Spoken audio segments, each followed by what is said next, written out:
Alright, good morning, good morning. Here's the first lesson in finding support and resistance. We're going to do this color-coded, and we're going to start off on a monthly. And the reason why we're going to color-code things, you'll see why in just a minute. In order to put up horizontal lines, you'll have to pull up your horizontal line tool here. Now, a lot of time you see me do things in candles, but for the sake and purpose of trying to find support and resistance, we're going to switch to a line chart, because this is going to get rid of the wicks.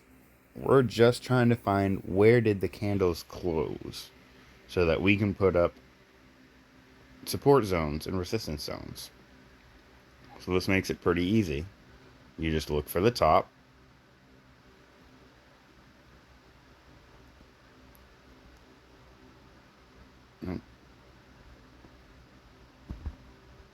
and that is a top on a monthly. And basically you'll do the same up here.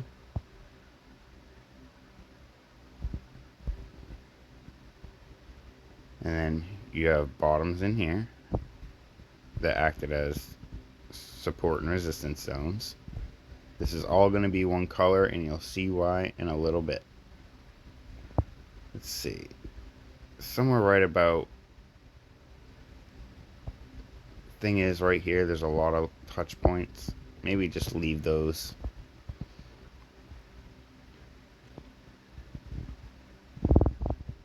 Let's see, there would be another one way down here. You're really just looking for the tops and bottoms of the major cycles on the monthly.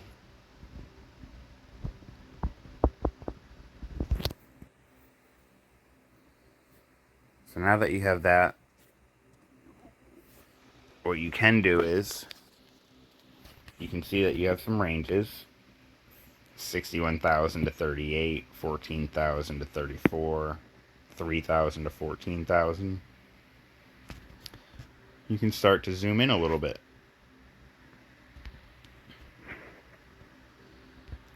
And now, you might, depending on your style, maybe you'll want to adjust these a little bit and find out where they had more touch points.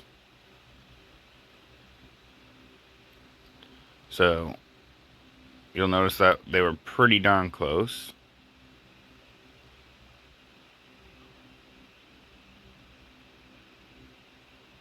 And here, you could probably actually do something like adding another, and the reason why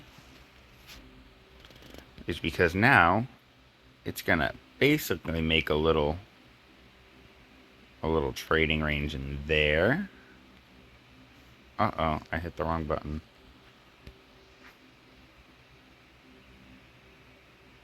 So if you've ever seen me when I have boxes drawn out, let's make it a color that's hard to confuse it with. Let's make it like a red. So now that's like a little liquid zone.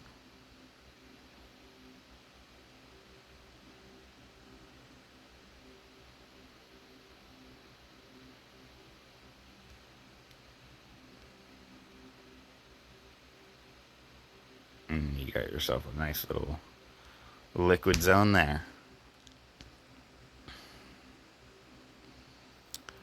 So the reason why we're doing that is you can see these little micro ranges going on between the two colors. And I'll kind of highlight those in a box, which will be under your drawing tools somewhere. Come on.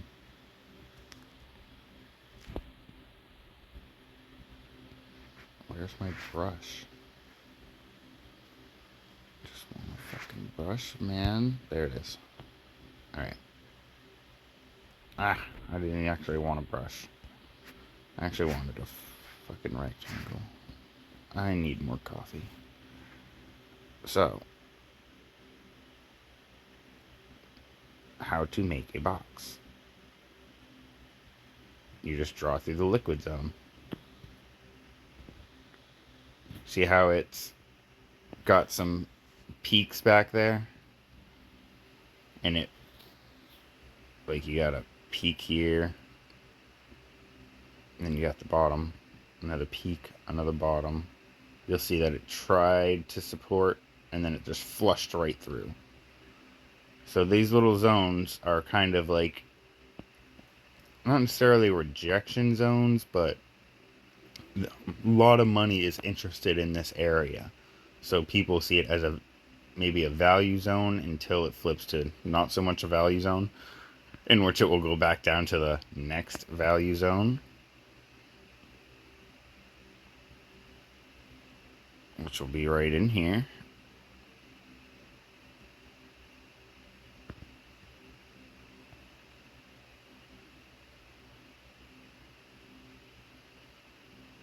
And the reason why I'm going to flip this green for now is because I like to color code things. Green is go, or buy, or potential bounce zone.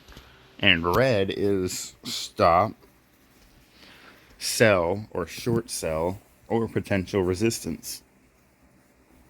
Okay, so now we have all these colorful lines and colorful boxes, but what the hell does it really matter? Well, if you want to buy support, you would be looking for, okay, where's my support level?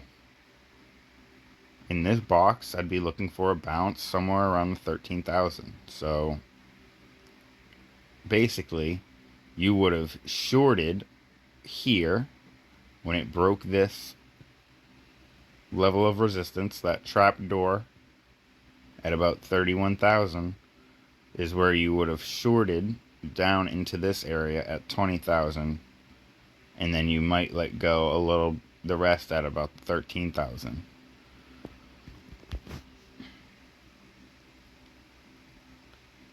Or you could be looking at this area as where you'd want to start accumulating or going long, because maybe the price is going to come down into this box and then come up, maybe work its way through this box, maybe it gets rejected, maybe it works its way up. But you take it one level at a time. You buy the support, and the thing is, you want to use limit orders and sprinkle them at the edges of the value zone. You don't want it like way up here, because you have all this room way down here that you could be getting value. And if it shoots past on you, then you want your stop loss basically, just a little bit past where, you entered, somewhere just underneath like your real good value zone. Is it guaranteed to work? Obviously, nothing's ever guaranteed to work, but a good strategy using support and resistance is you buy the resistance as close to the edges as you can of wherever you put your boxes, and then you just give it time to wait. I mean, you don't necessarily have to use a manual stop if you're trading a long time frame like this. This is a weekly, so this is going to take a very long time to play out. But as you can tell,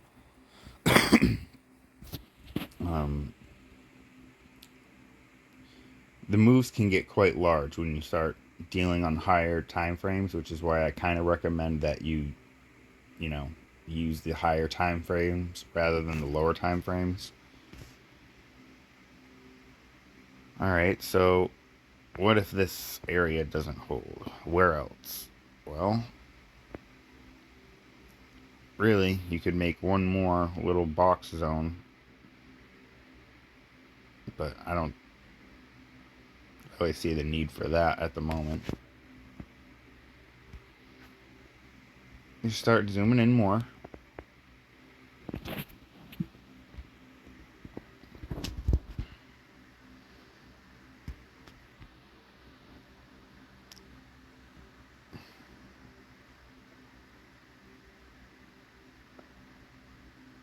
It doesn't really look like we need to have to adjust much at all. You flip it back to whatever's good for you. Me, I like candles, but maybe you prefer something like a Hikinashi. That's fine. It's completely up to you.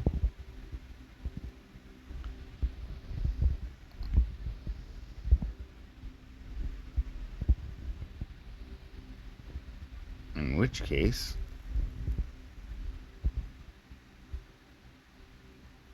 how would you know when to start selling? Well, realistically, best time to start selling is right above and on the peripheries of your support and resistance areas. Right? Because once we had this line out on the line chart on the monthly, it looked like it was clearly getting, coming to a point. So we threw a line there. We brought it down to a weekly, adjusted it maybe just a little bit for multiple touch points. This is what we got. Rejection, rejection, rejection. Fake out, rejection. And just like down here, on your box, sell above it, buy below it. Take profit near where the next one is. I mean, with Hikinashis,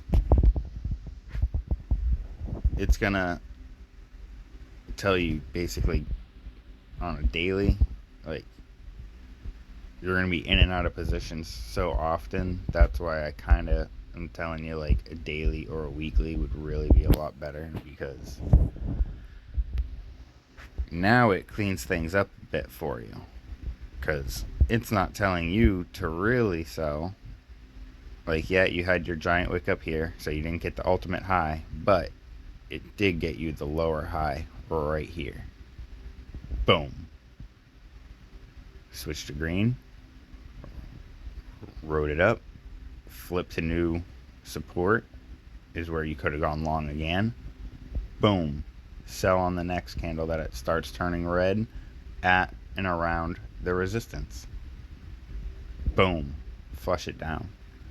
Now you're back in that liquidity box again, where you can start unloading whatever you did up here. And this is when I was actually calling the Wyckoff top, if you remember all of this.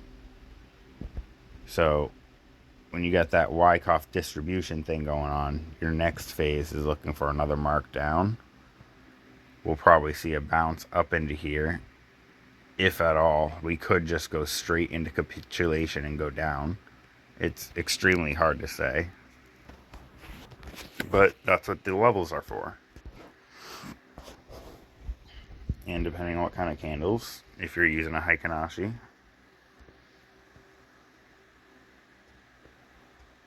in this case, still redder than the devil's dick. However, it is acting as support right on that box.